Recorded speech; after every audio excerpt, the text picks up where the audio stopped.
মিরপুর 10 বলে কথা, মিরপুর 10। আসলে বর্তমান জামানাতে বেকার থেকে লাভ নেই, কিছু কিছু কাজ, ভালো ভালো কাজ করা উচিত। যেমন এই যে এখানে একটা ভাই আছে কলা খাচ্ছে, উনি মূলত বাইকে করে গেঞ্জি সেল করতেছে, অসাধারণ। বেকার থেকে লাভ নেই, তো আমি ভিডিও করতে চাচ্ছি না, কারণ ভিডিও করলে উনি মাইন্ড করতে পারে, দ্যাটস ওয়াই।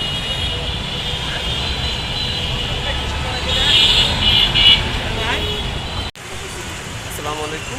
তো আমি বর্তমানে মিরপুর আছে 11 ইস্ট, এই পুরো সাইডটা হচ্ছে 11, আর এই সাইড থেকে পুরোটা হচ্ছে 10-এর পরে সাইড। তো আমি হচ্ছে যে মিরপুর 10-এর দিকে একটা স্টেডিয়াম আছে না, যে আর্মিদের একটা স্টেডিয়াম আছে, ওই সামনে দিয়ে আমি আসতেছিলাম। তো হুট করে আর্মিরা ডাক দিয়ে বললো ভিডিও করতেছেন, কই থাকেন, কি করেন না করেন, হ্যান ত্যান অনেক কিছু জিজ্ঞেস করছে আর্মিরা। তো পরবর্তীতে বললাম আমি মোহাম্মদ থাকি, একটু ঘুরতে দিচ্ছে। 3 তো 20 টাকা না 10 টাকা করে। এই আপনি মানে এই উদ্যোগটা কবে থেকে নিচ্ছেন, মানে বেকারত্ব দূর করার জন্য মেইনলি, মানে এই উদ্যোগটা কীভাবে নিলেন? এটা আপনার এই আমার ফ্রেন্ড একটা জন্য। ট্রেন এটা কি ডিম দিয়ে বানান না? তাই এটা মিরপুর কততে?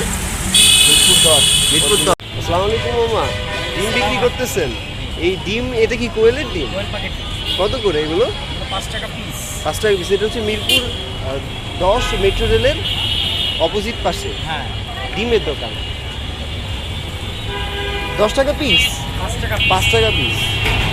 তাহলে আমি খেয়ে যেতাম, কিন্তু আজকে আর খাবো না।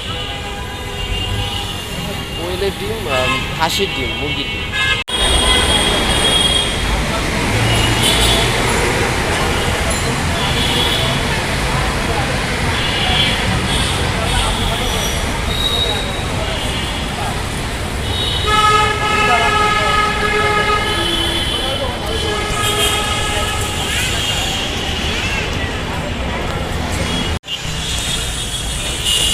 মোহাম্মদপুর যেহেতু অনেক কষ্ট হইতেছে আমার, আমি কিন্তু আপনাদের জন্য কষ্ট করে ভিডিওগুলো বানাই।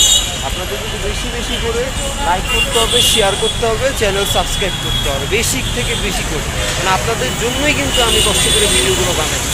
এই এত মানুষের মধ্যে ভিডিও মেক করা যে কী পরিমাণে কষ্ট, তাও আপনাদের জন্য করতে হয়। আপনারা বেশি করে শেয়ার করবেন, আপনারা আমাকে ভালোবাসা দিচ্ছেন, এই ভালোবাসা নিয়েই আমি বেঁচে থাকতে চাই।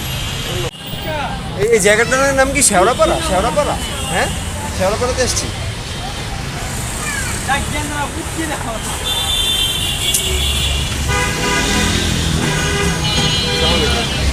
আমি ওই শেওড়াপাড়াতে আসছি না, শেওড়াপাড়া। এই শেওড়াপাড়া বাস স্ট্যান্ডে কিন্তু দুষ্ট প্রকৃতির একটা মেয়ে